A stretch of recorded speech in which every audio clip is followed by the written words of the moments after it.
അപ്പൊ വെള്ളം കുടിക്കുമ്പോ അപ്പൊ നന്നായി ശ്രദ്ധിക്കാം. പ്രത്യേകിച്ചും അസ്ഥി രോഗമുള്ള ആരെങ്കിലും കൂട്ടത്തിലുണ്ടെങ്കിൽ, പറയുന്ന കൂട്ടത്തിൽ ഞാൻ അതുകൂടി പറയാം. ഹാർട്ട് വീക്കായ, ഹാർട്ടിന് ക്ഷീണമുള്ള ആളുകൾ ഉണ്ടെങ്കിൽ, അതുപോലെ അസ്ഥി സംബന്ധമായ രോഗമുള്ളവരുണ്ടെങ്കിൽ, അലർജി രോഗമുള്ളവരുണ്ടെങ്കിൽ, ശരീരത്തിൽ ബലഹീനതയുള്ള രോഗമുള്ളവരുണ്ടെങ്കിൽ ഒന്ന് നന്നായി വെള്ളം കുടിക്കുക. ദാഹിച്ചില്ലെങ്കിലും വെള്ളം കുടിക്കാൻ അനുവാദമുണ്ട്. വിശന്നില്ലെങ്കിൽ ഭക്ഷണം കഴിക്കാൻ അനുവാദമില്ല. വിശന്നാലേ ഭക്ഷണം കഴിക്കാൻ പാടുള്ളൂ.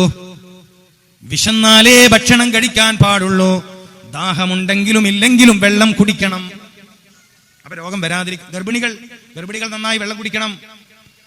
പ്രസവ സമയത്ത് ഒരുപാട് പ്രശ്നങ്ങൾ പരിഹരിക്കാൻ മതിയായ അളവിൽ വെള്ളം കുടിക്കുന്നതിലൂടെ സഹായകമാണ്. യൂറിനറി ഇൻഫെക്ഷൻ ഏറ്റവും കൂടുതൽ റിപ്പോർട്ട് ചെയ്യപ്പെടുന്നത് സ്ത്രീകൾക്കിടയിലാണ്. മൂത്രാശയ സംബന്ധമായ രോഗം ഏറ്റവും കൂടുതൽ റിപ്പോർട്ട് ചെയ്യപ്പെടുന്നത് പെൺകുട്ടികൾക്കിടയിലാണ്. അപ്പോ ഗർഭകാലത്താണെങ്കിലും കൗമാരപ്രായത്തിലും പെൺകുട്ടികളും നന്നായി വെള്ളം കുടിക്കണം. ഒന്ന് ശ്രദ്ധിക്കണേ. ഗർഭകാലത്താണെങ്കിലും കൗമാരപ്രായത്തിലും പെൺകുട്ടികൾ നന്നായി വെള്ളം കുടിക്കണം. അത് അരക്കെട്ടിന്റെ ഇടുപ്പല്ലിനെ ശക്തിപ്പെടുത്താനും ശരീരത്തിന്റെ ടോട്ടൽ അസ്ഥി വ്യവസ്ഥയെ ശക്തിപ്പെടുത്താനും ശരീര ആരോഗ്യത്തെ നിലനിർത്താനും സഹായകമാണ്. കൗമാരപ്രായത്തിലുള്ള പെൺമക്കളുള്ള ഉമ്മമാര് അവരെ പരിപാലിക്കുമ്പോൾ ഇത്തരം കാര്യങ്ങളൊന്ന് ശ്രദ്ധിക്കണേ. കോളേജുകളിൽ പോകുന്ന പെൺകുട്ടികൾ ശരീര സൗന്ദര്യത്തിന്റെ കാര്യത്തിലൊക്കെ നന്നായി ശ്രദ്ധിക്കുന്നവരാണെങ്കിലും വെള്ളം കുടിക്കുന്നതിൽ വലിയ പിശുക്ക് കാണിക്കുന്നവരാണ്. ചർമ്മ സൗന്ദര്യം നിലനിർത്താൻ എന്തൊക്കെ കോസ്മെറ്റിക് ഐറ്റംസുകൾ ഉപയോഗിക്കുന്നവരാണ് നിങ്ങൾ. ചർമ്മ സൗന്ദര്യം നിലനിർത്താൻ, ചർമ്മത്തിന്റെ നൈർമല്യം നിലനിർത്താൻ ഏറ്റവും നല്ലത് ശുദ്ധമായ പച്ചവെള്ളം ശരിയായ അളവിൽ കുടിക്കലും ഇടയ്ക്കിടെ മുഖം കഴുകലുമാണ്. മുഖം നല്ല തണുത്ത വെള്ളം കൊണ്ട് കഴുകണം. മുഖം തോർത്താൻ പാടില്ല. മുഖം തോർത്താനും പാടില്ല. ഇപ്പൊ വുളൂഅ് ചെയ്താല് മുഖം തോർത്തുന്നതിന്റെ ഫിഖ്ഹിയായ മസ്അല എന്താണ്? കറാഹത്താണ്. കൈ തോർത്തുന്നതിന്റെ മസ്അല എന്താണ്? കറാഹത്താണ്. ദീൻ ഒരു വിഷയം കറാഹത്താണെന്ന് പറയാൻ കാരണം എന്താ? അത് ആരോഗ്യത്തിനെതിരായ കാര്യമാണ്. ആരോഗ്യത്തിനെതിരായ കാര്യമായത് കൊണ്ടാണ് വുളൂഇന്റെ സിഹത്തിനെ അത് ബാധിക്കൂല. ഫിഖ് അറിയുന്ന ഉസ്താദുമാരിയ്ക്കുന്ന സദസ്സാണല്ലോ ഇത്. വുളൂഅ് ചെയ്തതിന് ശേഷം ഒരാൾ ദേഹം തോർത്തി എന്ന് വെക്കുക, വുളൂഇന്റെ സിഹത്തിനെ അത് ബാധിക്കൂല. എന്നാൽ അത് ആരോഗ്യത്തിനെതിരാണ്. കുളിച്ചതിന് ശേഷം ശരീരം തോർത്തുന്നതും ശിരസ് തോർത്തുന്നതും ആരോഗ്യത്തിനെതിരായത് കൊണ്ട് പരിശുദ്ധ ഇസ്ലാമിന്റെ സുന്നത്തു റസൂലിൽ എന്താ പഠിപ്പിച്ചത്? അതും കറാഹത്താണ്. ഫുഖഹാക്കൾ ഇവിടെ ഉണ്ട്, ഫിഖ് അറിയുന്ന ഉസ്താദുമാർ ഇവിടെ ഉണ്ട്. അവരോട് ചോദിക്കണം.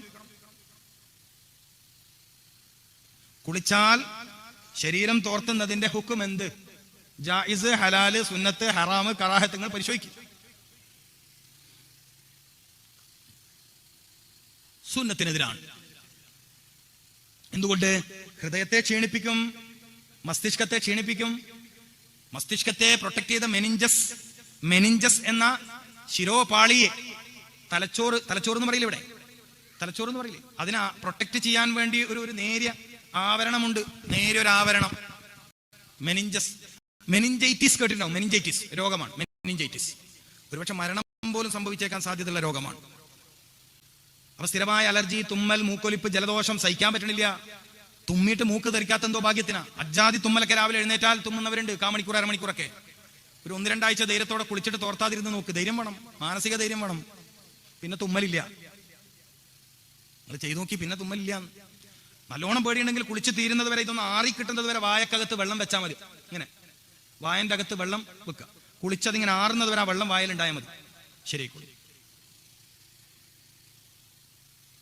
അത് ചുമ്മാ വെച്ചാലും ആ ഗുണം കിട്ടുന്നതായി കാണുന്നുണ്ട്. വെറുതെ വായിൽ ഇങ്ങനെ വെള്ളം വെക്കുക. ഇടയിലിടയിൽ എപ്പോഴും ഈ ഉഷ്ണരോഗം, എപ്പോഴും തലവേദന, എപ്പോഴും കഫത്തിന്റെ ശല്യം, എപ്പോഴും തലവേദന, എപ്പോഴും പല്ലിന് കേടുപാടുകൾ വരുന്നവര് ഇടക്കിടക്ക് നല്ല സാധാരണ പച്ചവെള്ളം എടുത്തിട്ട് വായിൽ വെക്കുക. 1-2 മിനിറ്റ് വെക്കുക, അത് തുപ്പിക്കളയാം. ഒരു പ്രത്യേക ചൂട് അതിൽ രൂപപ്പെടും. അപ്പം സുബ്ഹാനല്ലാഹ്, ഇതൊക്കെ വലിയ അത്ഭുതമുള്ള കാര്യമാണ് പ്രിയപ്പെട്ടവർ. വെള്ളത്തെ മനസ്സിലാക്കണം നമ്മൾ. നിങ്ങളെ സൃഷ്ടിച്ചത് വെള്ളത്തിൽ നിന്നാണ്. ജീവനെ പടച്ചത് വെള്ളത്തിൽ നിന്നാണ്. ജീവശക്തിയാണ് ആരോഗ്യം എന്നറിയണം. ജീവന്റെ ശക്തി കുറയുമ്പോഴാണ് രോഗികളാവുന്നത് എന്നൊരു പൊതു തത്വം ഞാൻ എല്ലായിടത്തും പറയാറുണ്ട്. ലോകപ്രശസ്തനായ വൈദ്യശാസ്ത്ര പണ്ഡിതൻ, ഹോമിയോപ്പതിയുടെ പിതാവ് എന്ന പേരിൽ അറിയപ്പെടുന്ന doctor Samuel Hahnemann vital force theory അവതരിപ്പിച്ചു മെഡിക്കൽ സയൻസിൽ. ജീവശക്തി സിദ്ധാന്തം. ഒരു മനുഷ്യൻ രോഗിയാവുന്നത് ജീവന്റെ ശക്തി കുറയുമ്പോഴാണ്. അപ്പൊ ജീവന് ശക്തി കിട്ടാൻ വെള്ളം ഉപയോഗിക്കണം. ചെറിയ കുഞ്ഞുങ്ങൾ കണ്ടില്ലേ? ചെറിയ കുഞ്ഞുങ്ങൾ കുളിപ്പിച്ച ഞാൻ പല സ്ഥലത്തും പറഞ്ഞൊരു വിഷയം തന്നെ ഇവിടെയും പറയാം. ചെറിയ കുഞ്ഞുങ്ങൾ, 2 വയസ്സുള്ള കുഞ്ഞുങ്ങൾ, 3 വയസ്സുള്ള കുഞ്ഞുങ്ങൾ കുളിപ്പിച്ചാൽ പെട്ടെന്ന് ഇറങ്ങിയോടും. അവർക്ക് തോർത്തേണ്ടത് ഇഷ്ടമല്ല. ഈ ഉമ്മമാരുണ്ടല്ലോ, ഈ ഉമ്മമാര് തോർത്തെടുത്തിട്ട് പറകിലോടും.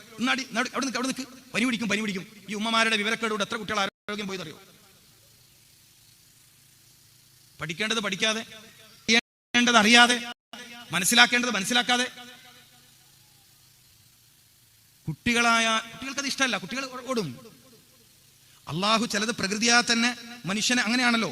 അള്ളാഹുവിന്റെ പ്രത്യേക പരിപാലനം കിട്ടുന്ന പ്രായമാണ് ജനിച്ചത് മുതൽ 3 വയസ്സ് വരെ, അല്ലെങ്കിൽ 5 വയസ്സ് വരെ. അതിന് ഫിത്രത്തിന്റെ കാലഘട്ടം എന്നാ പറയാ. അള്ളാഹു പ്രത്യേക പരിഗണനയിലൂടെ മനുഷ്യനെ പ്രത്യേകമായി പരിപാലിക്കുന്ന ഒരു സമയമുണ്ട്.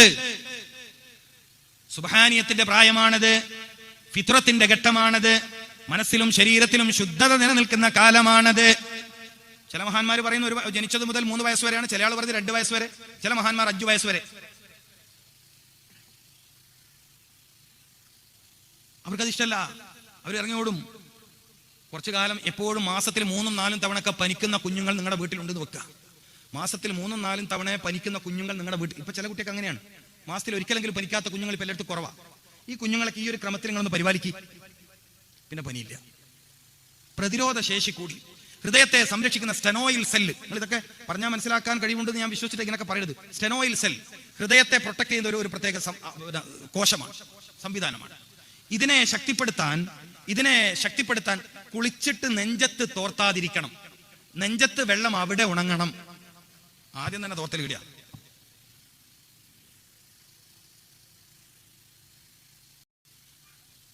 നിങ്ങൾ ഇതൊക്കെ ഒന്ന് ചെയ്തു നോക്കി, ജീവിതത്തിൽ നിങ്ങൾക്ക് വലിയ മാറ്റങ്ങൾ കാണാൻ കഴിയും. വെള്ളത്തെ കുറിച്ച് നമ്മൾ ഒരുപാട് പഠിക്കാനുണ്ട്. മഹാനായ ഇമാം റംലി തങ്ങൾ പറഞ്ഞത് വഷ്റബു, എന്തൊരു മറുപടിയില്ലേ. ഒരു ജൂതനായ സഹോദരനാണ് വന്നിട്ട് ചോദിക്കുന്നത്, ഖുർആനിൽ എല്ലാം ചർച്ച ചെയ്തു എന്നാണല്ലോ നിങ്ങളുടെ അഭിപ്രായം, ഖുർആനിൽ പറയാത്തൊരു കാര്യവുമില്ലെന്നല്ലേ നിങ്ങൾ പറയാറുള്ളത്, അതുകൊണ്ട് റംലി രോഗം വരാതിരിക്കാൻ നിങ്ങളുടെ ഖുർആൻ വല്ലതും പറഞ്ഞിട്ടുണ്ടോ? മഹാനായ ഇമാം റംലി റഹ്മത്തുള്ളാഹി അലൈഹി പറഞ്ഞത്, കുലൂ വഷ്റബു വലാ തുസ്രിഫൂ. 3 വാക്കുകൾ. നീ ഭക്ഷണം കഴിക്കണം, നീ വെള്ളം കുടിക്കണം. വലാ തുസ്രിഫു, ഭക്ഷണം കഴിക്കുന്നതിലും വെള്ളം കുടിക്കുന്നതിലും നിനക്ക് അമിതം പ്രവർത്തിക്കാൻ പാടില്ല.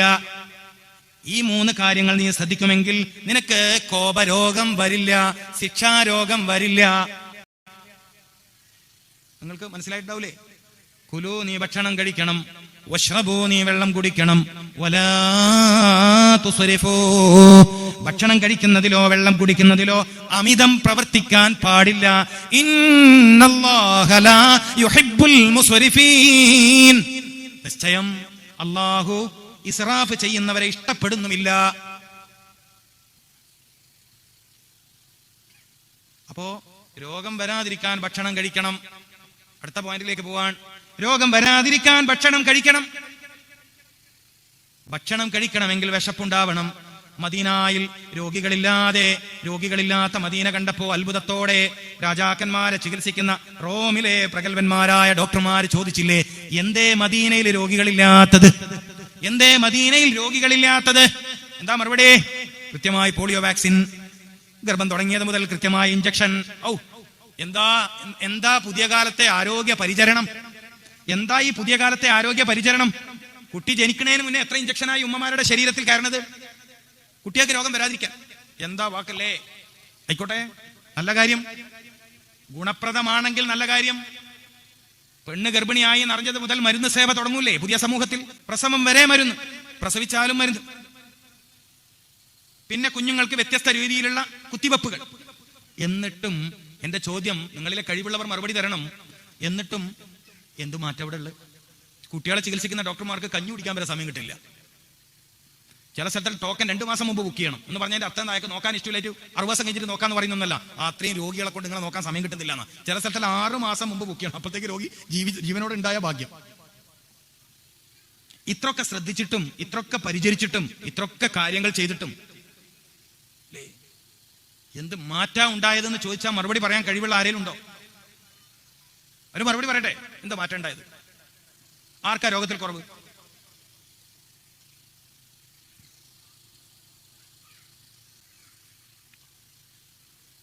വളരെ ഗൗരവത്തോടെ ചിന്തിക്കേണ്ട വിഷയമാണ് പ്രിയപ്പെട്ടത്. നമ്മുടെ പൈസ എത്ര പോകുന്നുണ്ടെന്ന് അറിയാം രോഗ ചികിത്സയിൽ. നിങ്ങൾ അതും കൂടി മനസ്സിലാക്കണം. ഇത് നിങ്ങളുടെ ജീവിതത്തിലെ സുഖം കളയാനുള്ള വയതല്ല. നിങ്ങൾ ഈ ഗൾഫിൽ നിന്നൊക്കെ അധ്വാനിക്കുന്ന വലിയൊരു ഫണ്ട് എവിടെ പോണ്? ഗൾഫുകാർ അധ്വാനിക്കുന്ന വലിയൊരു പൈസ എവിടെ പോകണം? ഈ പെണ്ണുങ്ങൾ ശ്രദ്ധിക്കണ്ടോ? പെണ്ണുങ്ങൾ നന്നായി ശ്രദ്ധിക്കും. ഗൾഫുകാർ സഹോദരന്മാര് ശരീരം മറന്ന് ജീവിതം മറന്ന് സർവം ഉപേക്ഷിച്ച് നയിക്കുന്ന കാശിന്റെ വലിയൊരു ഭാഗം എവിടെയാ പോണത്? നിങ്ങൾ പറയും. 4 പേര് ചികിത്സ തേടിയാൽ അതിലൊരാൾ നിർബന്ധമായും കടക്കാരനാവും എന്നാണ് സാമ്പത്തിക സർവേ. ഇത് ചെറിയ വിഷയമല്ല, ചെറിയല്ല.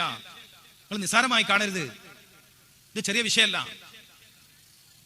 കേരളത്തിന്റെ ഒരു ആരോഗ്യ സർവേയിൽ പറഞ്ഞത്, ഒരു സാമ്പത്തിക ആരോഗ്യ സർവേയിൽ പറഞ്ഞത്, നിലവിലെ ഹോസ്പിറ്റൽ സംവിധാനം, ആ ഹോസ്പിറ്റൽ സംവിധാനം വെച്ച് 4 പേര് പോയാൽ അതിലൊരാൾ കടക്കാരനാണ്. എത്ര വലിയ സാമ്പത്തിക ബാധ്യതയാണ് രോഗങ്ങൾ ഉണ്ടാക്കി വെക്കുന്നതെന്നറിയോ? ഒരു വീട്ടിൽ 3-4 രോഗികൾ ഉണ്ടായാൽ മരുന്നിന് മാത്രം ഒരാഴ്ച എത്ര പൈസ പോകും? ഒന്ന് ഗൗരവത്തിൽ കണ്ടൂടെ? വളരെ ഗൗരവത്തിൽ കാണണം.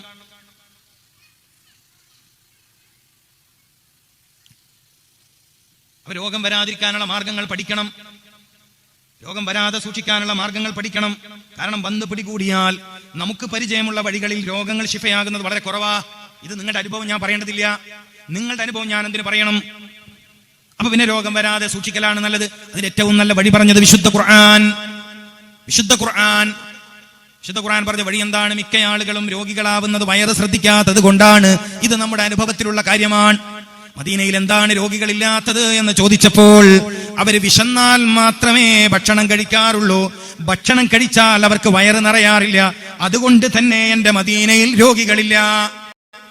ഇത് നിസാര കാര്യമെന്ന് നിങ്ങളുടെ മനസ്സ് പറഞ്ഞാൽ നിങ്ങളുടെ ഈമാൻ ബലഹീനമാണ്. നിങ്ങൾ ഈ ദുനിയാവിലെ ഏറ്റവും നിർഭാഗ്യവാനായ മനുഷ്യനാണ്.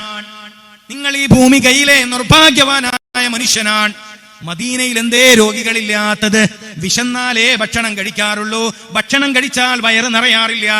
വയറ് നിറയെ ഭക്ഷണം കഴിക്കുന്നത് കുഫറിന്റെ ലക്ഷണമെന്ന് മുഹമ്മദുർ റസൂൽ.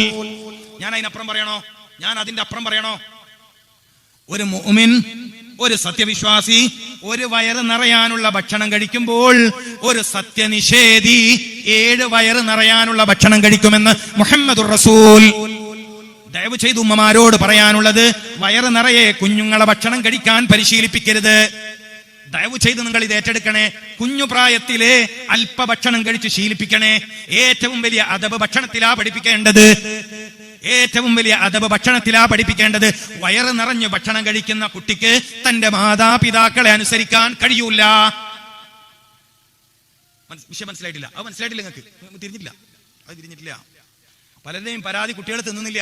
ഒന്നും തിന്നില്ലേ? ഇല്ല, ഒരു ദോശ തിന്നെങ്കിലേ. ഞാൻ 2 ദോശ തിന്നല്. കുട്ടിയുടെ വയസ്സ് 2. ഓൻ ഒരു ദോശ തിന്നാ യാസ്തിയല്ലേ, ഓൻ 1/2 ദോശയല്ലേ കൊണ്ട് രാവിലത്തേക്ക്.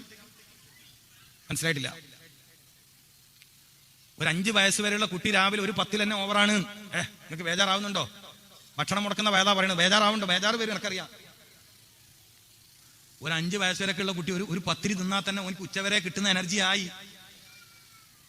എന്നിട്ട് 1 ആണോ 2 ആണോ തിരിയാണ്ടിക്കാൻ വേണ്ടി പെണ്ണുങ്ങന്മാർക്ക് ഒരു ഐഡിയ ഉണ്ട്, പൊട്ടിച്ചിട്ട് കൊടുക്കുക. ഇവിടെ ഉണ്ടോ എന്ന് എനിക്കറിയില്ല. ഇവിടെ എനിക്ക് അത്ര അറിയില്ല. അങ്ങനെ പൊട്ടിച്ചിട്ട് കൊടുത്ത ഇത് എത്ര എണ്ണം ഞാൻ 1 തിന്നു മൂപ്പർ വാശി പിടിച്ച്. ആ വാശി ഇലാഹിയായ വാശിയാണ്. അതിനെന്നിട്ട് മന്ത്രിച്ചു കൊടുക്കണ്ട. ഏത് സുബ്ഹാനിയത്തിന്റെ വാശി? സുബ്ഹാനിയത്തിന്റെ വാശി. തടിക്ക് പറ്റാത്തത് വേണ്ടാന്ന് കുട്ടികൾ പറയും. ഈ പെണ്ണുങ്ങന്മാരുടെ കൂടെ ശൈത്താന്മാരുണ്ടല്ലോ, ആളെ ഫസാദാക്കുന്ന ശൈത്താൻ. അപ്പൊ ആദ്യ വെളികളെ കുട്ടിയെ ഫസാദാക്കും. എന്നിട്ട് പറയുന്നത്, അല്ലാ ഉസ്താദേ, എന്റെ കുഞ്ഞാകെ എന്നെ അനുസരിക്കുന്നില്ല, 15 വയസ്സേ ഉള്ളൂ, നീ നല്ലോണം തീറ്റി വയറ് നിറച്ച് അനുസരണക്കേട് പഠിപ്പിച്ച്. 5 ദോഷങ്ങളാണ് ഭക്ഷണം വയറ് നിറച്ച് കഴിക്കുന്നവരുണ്ടത്. ഒന്ന്, അള്ളാഹുവിനെ പേടി ഉണ്ടാവില്ല. ഏത്? ഇവിടെ ശ്രദ്ധിക്കണ്ടോ? ശ്രദ്ധിക്കുന്നില്ല? 5 നഷ്ടങ്ങളാണ് വയറ് നിറയെ ഭക്ഷണം കഴിക്കുന്നവന് വരിക. 5 നഷ്ടങ്ങൾ. അതിലേറ്റവും പ്രധാനപ്പെട്ടത്, ഓനിക്ക് അള്ളാഹിനെ പേടി ഉണ്ടാവില്ല. അള്ളാഹിനെ പേടിയില്ലാത്ത അങ്ങനെ മാതാപിതാക്കളെ പേടിക്കുക. അപ്പൊ പേര് പറയാൻ ആഗ്രഹിക്കാത്ത ഒരു പാത്തു, ഒരു സ്വർണ്ണ മോതിരം, മോൻ നന്നാവാൻ. ഏടെ നന്നാവാൻ?